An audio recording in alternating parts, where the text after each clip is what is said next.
Bien, bonsoir à tous. Il est fort agréable de nous retrouver dans ce jardin, dans cette cour, mise à disposition pour ces soirées et pour l'annonce de l'Évangile. Peut-être que quelqu'un se demande qu'est-ce que nous faisons ici, peut-être que quelqu'un se demande pourquoi de telles rencontres, de telles réunions. Elles ont pour but de parler de Jésus. Elles ont pour but de présenter ce que Jésus est en mesure de faire et d'accomplir. Et déjà, les cantiques qui ont été interprétés par le trio qui nous a conduits tout à l'heure véhiculent des bonnes paroles, véhiculent un beau message. Et ces paroles, au travers de ce cantique, de l'annonce de l'Évangile que je vais partager avec vous, des témoignages que nous allons vous rendre ont pour but de susciter en vous ce que l'Évangile appelle la foi. Et nous croyons que ces témoignages, la prédication, ces cantiques ont pour but de vous encourager. Et quelques-uns, peut-être à l'écoute, sont fatigués, sont découragés, ne voient pas trop un avenir pour leur vie lumineux. Eh bien, je vais vous montrer par l'Évangile que tout cela peut être transformé par la personne de Jésus. Et je voudrais tout de suite vous dire, même si vous ne retenez pas tout de ce programme, retenez au moins que Jésus vous aime, qu'il a un projet, qu'il a un bon plan pour votre vie, qu'il veut vous secourir et qu'il veut vous sauver. Il est en plus fort agréable parce que la météo est favorable, le bruit des vagues, ce paysage merveilleux qui est derrière vous, en face de moi, et ces fleurs, ce jardin rendent la soirée fort agréable. Donc Dieu vous bénisse. Nous allons faire une lecture dans un passage de l'Évangile qui nous relate un épisode de l'Évangile sur lequel nous allons nous arrêter quelques instants dans cette soirée.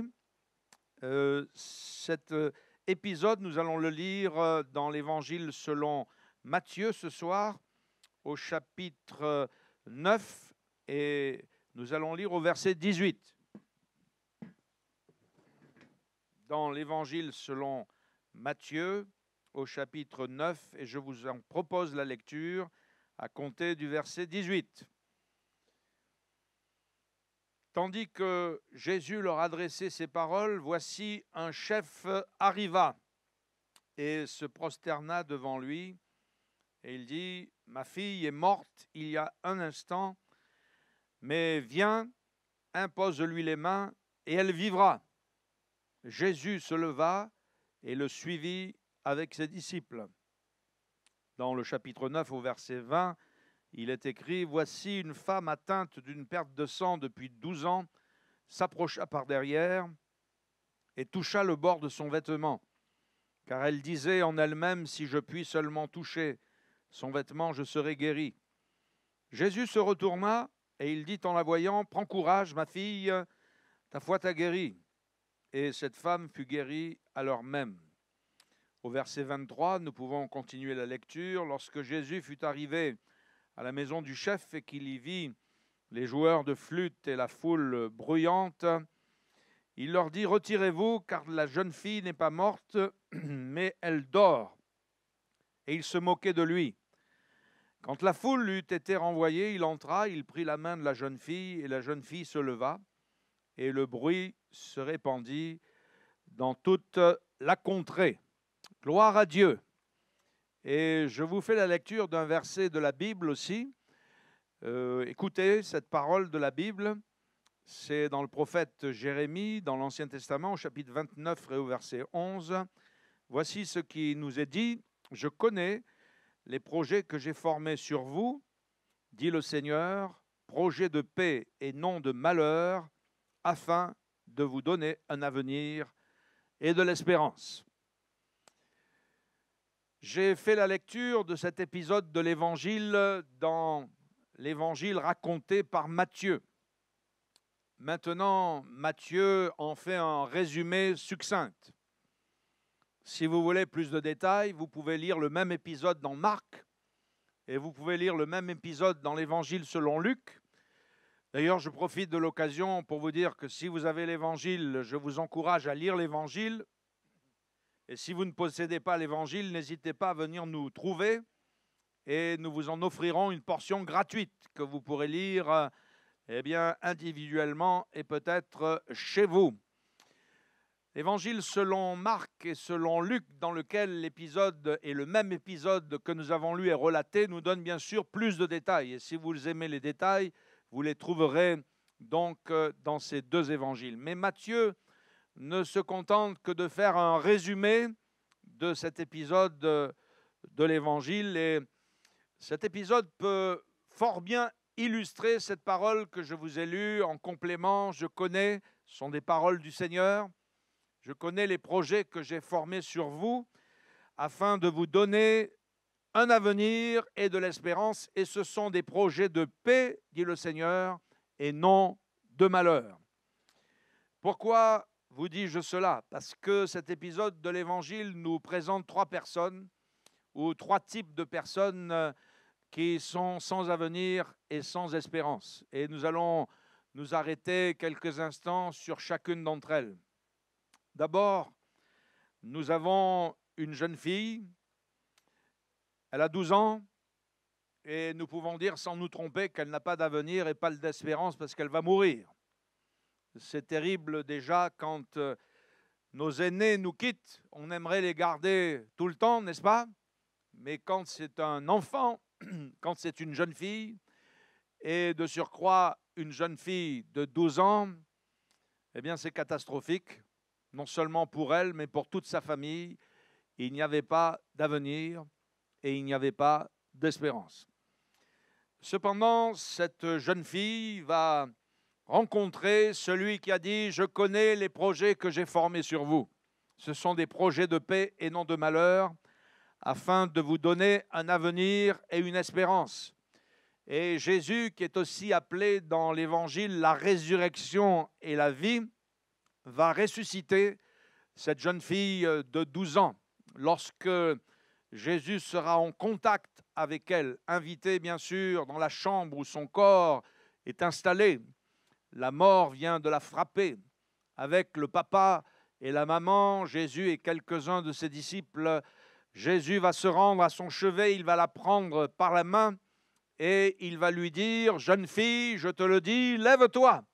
Et cette jeune fille s'est assise. Cette jeune fille, grâce à Dieu, grâce à Jésus, fut ressuscitée. Jésus l'a rendue à ses parents et dans tout l'alentour, dans la ville, dans le village, dans les alentours, ce fut le sujet d'une grande bénédiction, d'une grande renommée du nom et de la personne de Jésus. Cette jeune fille de 12 ans n'avait plus aucun avenir. Cette jeune fille de 12 ans n'avait plus aucune espérance, mais grâce à Jésus, Jésus a changé cet avenir qui était inexistant, cette espérance qu'elle n'avait plus, qu'elle n'avait pas.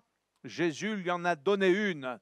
Et au travers de cette jeune fille, je pense à beaucoup de jeunes gens, je pense à beaucoup de jeunes filles qui sont sans avenir, qui sont sans espérance. Voyez-vous, un jour, un père de famille a pu dire, alors que son fils s'était éloigné de la maison, qu'il était parti dans un pays en vivant n'importe comment, dans le mal, dans le péché, dans la débauche. Son père a pu dire, lorsque son fils est revenu à la maison, qu'il s'est repenti, qu'il est revenu vers Dieu, il a pu dire, mon fils qui était mort est revenu à la vie. Et je pense que, quoique vivant bien physiquement, il y a beaucoup de jeunes qui sont morts. Quoique vivant, quoique bougeant, quoique disant, mais je fais ce que je veux, je peux courir, je peux aller ici, je peux aller là. Eh bien, hélas, il y a beaucoup de jeunes qui sont morts, quoique vivants. Et ils sont morts parce qu'ils n'ont pas d'avenir, ils n'ont pas d'espérance. Il y a des jeunes qui envisagent l'avenir avec angoisse.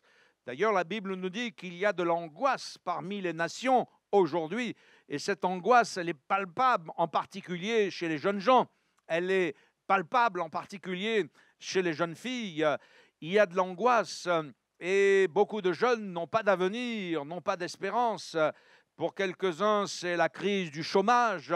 Pour d'autres, c'est « mais je fais des études, à quoi ça va me servir? Parce qu'il n'y a pas de travail ». Et j'ai même discuté avec des jeunes qui viennent de se marier et qui se demandent s'ils veulent avoir des enfants, parce que comment et pourquoi élever des enfants dans une telle société, dans une telle crise où il y a tant de problèmes climatiques, où il y a tant de problèmes de pollution et surtout où il y a tant de problèmes moraux. Pour d'autres, ils sont morts dans leur passion. Il y a tant de jeunes qui sont accros de passion, les passions de drogue, les passions de jeu, les plaisirs de ce monde dans des boîtes de nuit où ça tourne tellement vite qu'on n'a plus le temps de réfléchir. Et les faits divers nous montrent qu'il y a beaucoup de problèmes dans ces milieux. Les faits divers nous montrent qu'il y a beaucoup de drames, qu'il y a beaucoup de désenchantement. Les autres n'ont pas d'avenir et pas d'espérance parce que dès leur enfance, dès leur jeunesse, eh bien, leur vie a été marquée comme par des chocs. Nous avons entendu les confessions et les confidences de jeunes qui nous ont dit que dès leur enfance et leur jeunesse, eh bien, par la folie des fois d'adultes, leur vie a été marquée par des chocs psychologiques qui les suivent. Et sans Dieu, nous sommes morts quoique vivants. Et la jeunesse, sans Dieu, elle est morte quoique vivante. Mais l'Évangile, c'est une bonne nouvelle pour les jeunes, parce que Jésus a dit qu'il vient apporter aux jeunes et à tous un avenir, une espérance, et il forme pour eux des projets de paix et non de malheur, afin de leur donner de l'avenir et de l'espérance. Il y a à l'écoute de cette soirée des enfants, il y a aussi des jeunes. Je ne puis que vous conseiller de vous tourner vers Jésus. Votre vie sera changée, non seulement elle sera changée, mais votre vie sera bonne. Et s'il y a un jeune qui se demande ce que Jésus peut bien lui apporter dans sa vie, s'il y a un enfant qui lui demande ce que Jésus peut bien lui apporter dans sa vie, eh bien c'est un avenir et c'est aussi de l'espérance. Sans Jésus, il n'y a pas d'avenir. Sans Jésus, il n'y a pas d'espérance. Mais Jésus est venu pour former sur nos vies des projets de paix et non de malheur, afin de nous donner un avenir et aussi de l'espérance. Je pourrais vous donner le témoignage de dizaines et de dizaines de jeunes qui, en invitant Jésus dans leur vie a été transformée. Sans parler de ceux qui avaient des idées et des pulsions de suicide. Savez-vous que notre pays de France enregistre l'un des records pour les suicides, pour les jeunes et pour les adolescents en particulier? C'est un triste record et c'est quelque chose qui non seulement casse la vie des jeunes, mais angoisse aussi les familles quand nous sommes appelés au chevet d'un jeune qui a fait une tentative de suicide et quand nous sommes appelés au chevet d'un jeune homme ou une jeune fille qui a essayé déjà de mettre fin à ses jours. Eh bien, cela nous émeut de compassion, nous rend tristes de voir comment le malheur, comment le diable qui s'infiltre dans notre monde, dans notre société, ne vient que pour égorger, il ne vient que pour dérober, il ne vient que pour détruire.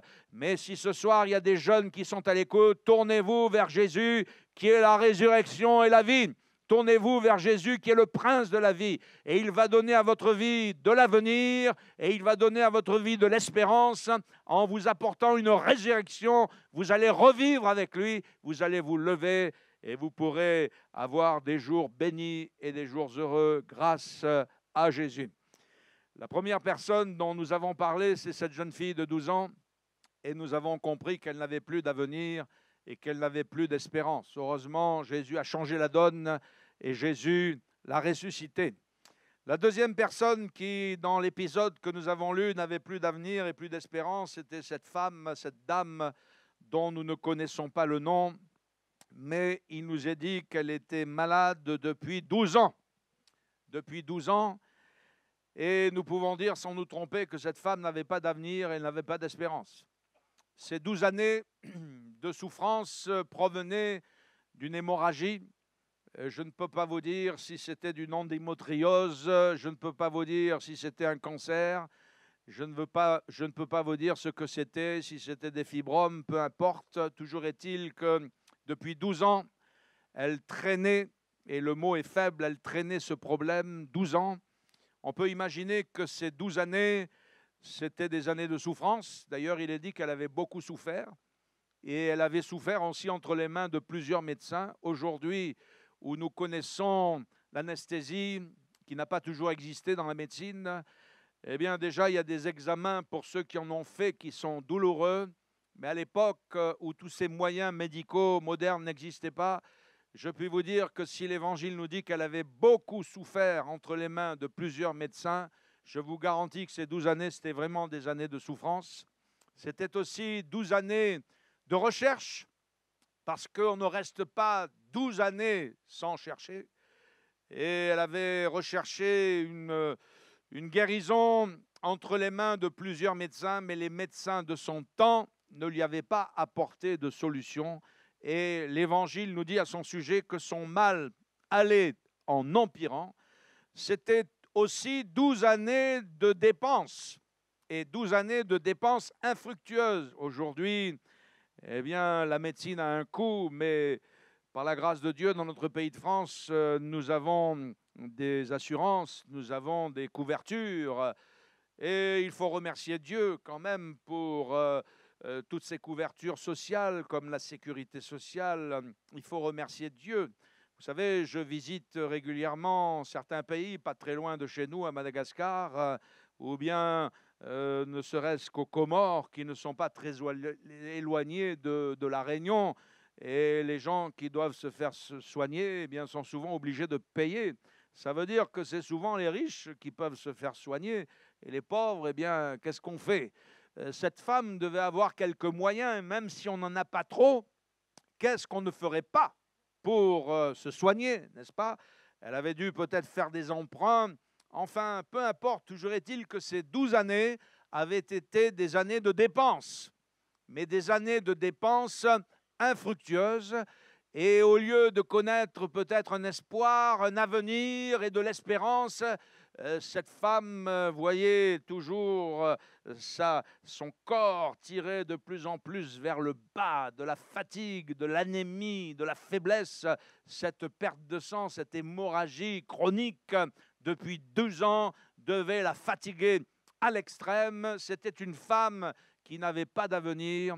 Et c'était une femme qui n'avait pas d'espérance, sans compter sa vie de femme, et sans compter sa vie d'épouse, qui par ce problème devait être perturbée à l'extrême. Mais heureusement que cette femme a entendu parler de Jésus. C'est Jésus qui a, comme pour la jeune fille, changé la donne pour cette jeune femme, pour cette femme tout court. Je ne sais pas si elle était jeune, mais peu importe. C'est Jésus qui a changé la donne pour cette femme. Le jour où elle a entendu parler de Jésus, la foi est venue dans son cœur. Et cette femme s'est dit, si je peux être en contact avec Jésus, et si je puis seulement toucher le bord de son vêtement, je serai guéri. Et c'est ce qu'elle a fait. Elle est venue furtivement, de manière incognito, sans que personne ne la voie. Elle est venue, elle s'est faufilée dans la foule par derrière. Et il y a eu peut-être une attente, parce que la foule, ça bouscule, il y a du brouhaha, n'est-ce pas? Et toujours est-il qu'elle avait vraiment dans son cœur et dans sa tête cette conviction que si elle touchait le bord du vêtement de Jésus, eh bien, elle serait guérie. Et après s'être faufilée et être arrivée à proximité du vêtement de Jésus, lorsqu'elle l'a touché, eh bien, elle a senti dans tout son corps qu'elle était guérie de son mal. La maladie s'est arrêtée et Jésus a mis un terme à ces 12 années de souffrance, à ces 12 années de maladie. Elle a pu rentrer chez elle dans la paix, avec la paix de Jésus. Elle a pu rentrer chez elle avec la grâce de Dieu. Et bien sûr, je pense ce soir, au travers de cette femme, à toutes celles et ceux qui sont malades, que ce soit les jeunes, que ce soit des adultes. Il y a certainement à l'écoute de l'Évangile des amis qui traînent un problème, que ce problème soit chronique, comme pour cette femme, 12 ans, ce n'est pas 12 jours, ce n'est pas 1 an, ce n'est pas 12 mois, c'est un bail déjà, 12 ans, n'est-ce pas? Ou que ce soit une maladie incurable, je ne sais pas, ou que ce soit un problème dans le sang, ou que ce soit un problème génétique, je ne sais pas quel est votre problème de santé. Mais quand on a un problème de santé, souvent ça a un impact sur notre être intérieur, sur notre être psychologique, voyez-vous. Et peut-être qu'avec un problème de santé, ça a commencé à attaquer aussi votre être intérieur, à vous décourager, à vous démoraliser. Toutes ces consultations, toutes ces analyses, tous ces contrôles, ça commence à vous fatiguer intérieurement. Mais voyez-vous, ce soir, vous êtes en présence, par le moyen de l'Évangile, à celui qui a dit « Je viens pour vous donner un avenir et je viens pour vous donner de l'espérance ».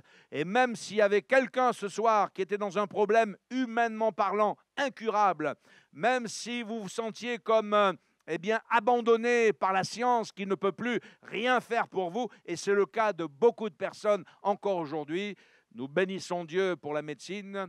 Je viens, avant cette réunion, de faire quelques visites à l'hôpital de Saint-Pierre pour visiter un collègue et pour visiter quelques membres de notre assemblée à Saint-Denis qui ont été hospitalisés en neurologie.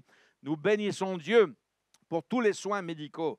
Nous bénissons Dieu pour tous les traitements. Nous bénissons Dieu pour tous les progrès de la science. Nous avons dans nos milieux évangéliques, dans nos membres de la mission Salut Guérison, beaucoup de gens du corps médical. Nous avons beaucoup d'infirmiers, nous avons beaucoup d'infirmières, nous avons des médecins, nous avons des aides-soignantes, nous avons des ergothérapeutes, etc. Dans notre propre famille, ma sœur était sage-femme, l'une de mes filles est médecin pédiatre. Chers amis, nous n'avons rien contre la médecine et nous bénissons Dieu pour tous les progrès de la science. Je rends grâce à Dieu pour les soins que ma femme a eus lorsqu'elle a mis au monde nos 3 enfants. Cela a été extrêmement utile et nous saluons tous ces progrès et tous ces efforts. Mais il y a des moments où, en dépit de la bonne volonté, il y a des moments où, en dépit des progrès de l'homme, ou en dépit des découvertes scientifiques et de tous les soins, eh bien, il n'y a plus d'avenir, il n'y a plus d'espérance. Mais Jésus, eh bien, si votre avenir ce soir est sombre, si votre avenir ce soir est chargé, s'il est nuageux, si vous dites « mais quel est mon avenir? Je n'ai plus d'espérance maintenant avec ce problème de santé », je vous dis que comme pour cette femme à la perte de sang, vous pouvez être guéri. Ce soir, vous allez établir un contact avec Jésus et Jésus va vous guérir. Il va transformer ce problème en bénédiction. Et si vous croyez, vous allez voir la gloire de Dieu. Je parlais avec une dame récemment, membre de notre assemblée, et la première fois qu'elle est venue écouter l'Évangile, elle souffrait d'une descente d'organes, voyez-vous, et non seulement cette descente d'organes qui était la conséquence de son dernier accouchement, elle avait eu 5 enfants, et au dernier accouchement, ça s'était mal passé, il y avait eu cette descente d'organes, et maintenant, elle vivait en plus avec un handicap. Ce problème lui avait occasionné une mobilité extrêmement réduite et elle était pratiquement sur son lit tout le temps, voyez-vous, au lieu d'évoluer comme une personne en bonne santé. Et la première fois qu'elle est venue écouter l'Évangile, nous lui avons dit « Mais madame, est-ce que vous voulez croire ?» Et cette femme qui écoutait l'Évangile pour la première fois a dit « Monsieur, je n'ai pas d'autre espérance que de mettre ma confiance en Jésus. » Ce soir, voudriez-vous mettre votre confiance en Jésus?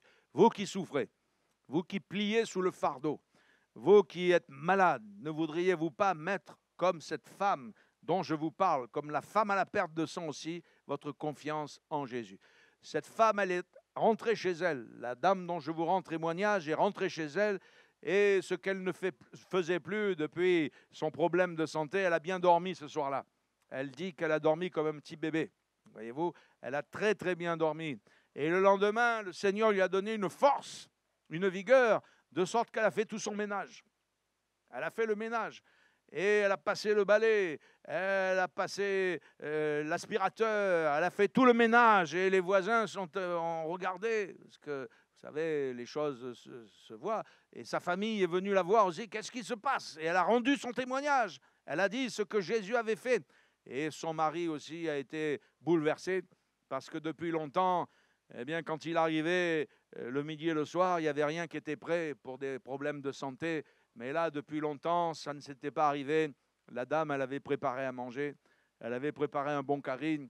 Et le mari, il a pu constater aussi la grâce de Dieu et il a pu remercier le Seigneur. Oui, Jésus est celui qui forme des projets de paix et non de malheur. Oui, Jésus est celui qui donne un avenir et Jésus est celui qui donne de l'espérance. Gloire à son nom. Et vous qui avez besoin, eh bien, ne vous privez pas de la grâce de Dieu, que vous soyez simplement un passant qui écoutez une parole. Jésus vous aime, que vous soyez dans une maison à côté. Jésus vous aime, que vous soyez dans cet auditoire. Eh bien, Jésus a formé pour vous des projets de paix et non de malheur pour vous donner un avenir et de l'espérance. Et enfin, après cette jeune fille qui a été ressuscitée par Jésus, Jésus a tout changé pour elle. Après cette dame qui souffrait depuis 12 années et qui n'avait plus d'avenir, plus d'espérance, mais Jésus a enlevé le rideau noir, Jésus a enlevé les ténèbres et il a apporté la lumière. Nous avons enfin, comment ne pas parler de ce couple, monsieur et madame Jairus, dont l'enfant unique eh bien, était décédé. Vous savez, pour un couple qui voit un enfant de 12 ans décédé, c'est terrible aussi, n'est-ce pas? Pensons à toutes celles et ceux qui sont passés par le deuil et des parents peut-être qui ont perdu un être cher et un enfant. Et ce couple, monsieur et madame Jairus, qui étaient des gens haut placés, si on peut dire, dans la société, parce que le monsieur était un chef religieux, c'était un chef de la synagogue, donc le lieu de prière chez les Juifs. Ce n'était pas n'importe qui, monsieur et madame Jairus, qui avaient cet enfant de 12 ans. En plus, c'était une petite fille, une jeune fille unique. Déjà, quand vous avez 3, 4, 5 enfants, vous les aimez tous de la même manière. Moi, j'en ai eu 3.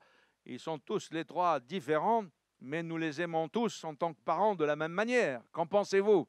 Mais quand vous n'en avez qu'un, et c'était le cas de monsieur et madame Jairus, je pense qu'ils avaient concentré tout leur amour pour cette petite fille qui avait grandi. Et maintenant, je ne sais pourquoi, était-ce la maladie, était-ce un accident? L'Évangile ne le dit pas. Toujours est-il que quand ils ont fait appel à Jésus, elle était morte. Et voilà un couple qui n'avait pas d'avenir, et voilà un couple qui n'avait pas d'espérance. Je pense qu'il y a beaucoup de couples aujourd'hui qui n'ont pas d'avenir et qui n'ont pas d'espérance. Pour X raisons. Pour quelques-uns, c'est le divorce ou la pensée du divorce qui a commencé à pénétrer dans leur tête et dans leur esprit. Et nous sommes dans une société où le divorce fait beaucoup de ravages, non seulement pour les couples, ça casse, ça brise, ça divise, mais aussi pour les enfants qui subissent le divorce. Et le divorce, pour ceux qui l'ont vécu, d'après ce que nous pouvons entendre, d'après ce que nous pouvons voir et constater, c'est plus qu'un déchirement, c'est pratiquement eh bien, une séparation, c'est une dislocation. Et il y a peut-être des amis à l'écoute qui sont menacés par ce fléau qu'est le divorce. Je voudrais dire avant tout que si Dieu n'aime pas le divorce, il aime les divorcés. Et Dieu s'intéresse à votre personne pour vous combler. Dieu s'intéresse à votre vie pour vous aider. Je ne sais pas qu'est-ce qui frappe à votre porte, vous qui êtes mariés. Il y a des jeunes couples qui écoutent la parole. Il y en a peut-être de plus expérimentés dans la vie. Je ne sais pas qu'est-ce qui a pénétré dans votre vie. Est-ce que c'est le divorce? Pour d'autres, c'est la faillite dans les affaires.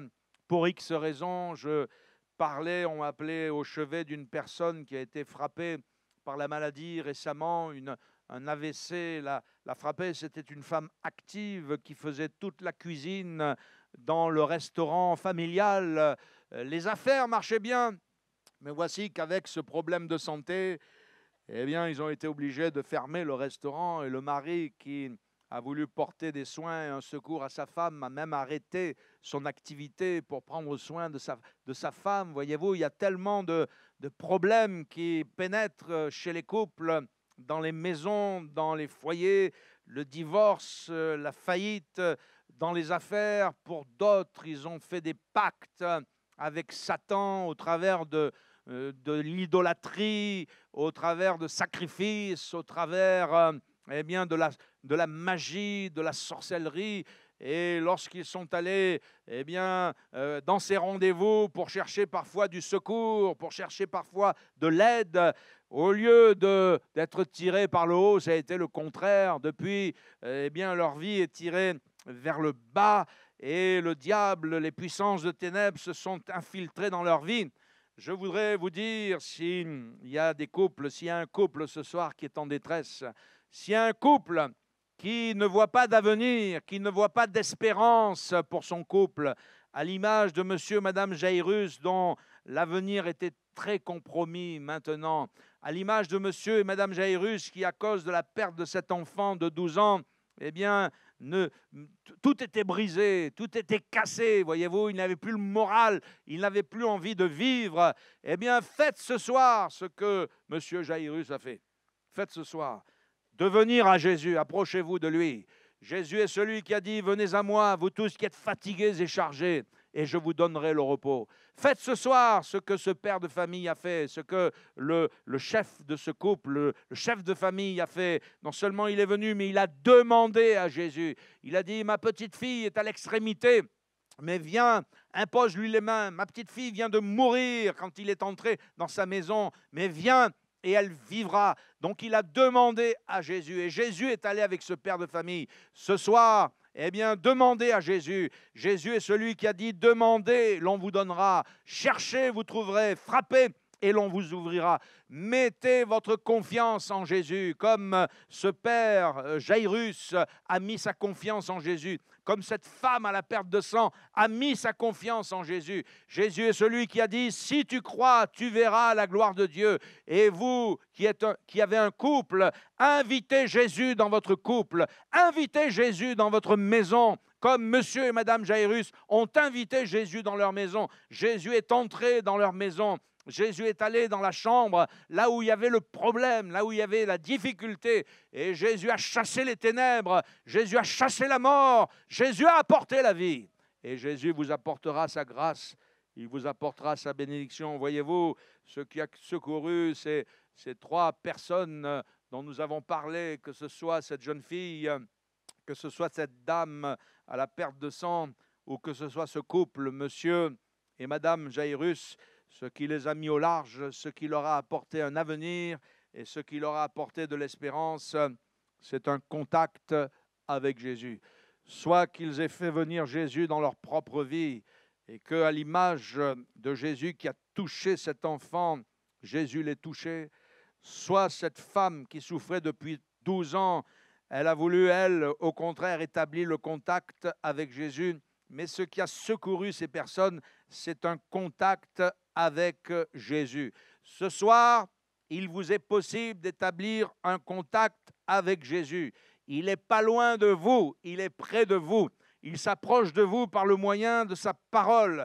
Ne vivez plus loin de lui, ne vivez plus séparés de lui, mais par l'œuvre que Jésus a accomplie à la croix, où il a sacrifié sa vie pour le pardon de nos péchés, par l'œuvre qu'il a accomplie à la croix, où il a versé son sang pour toute l'humanité.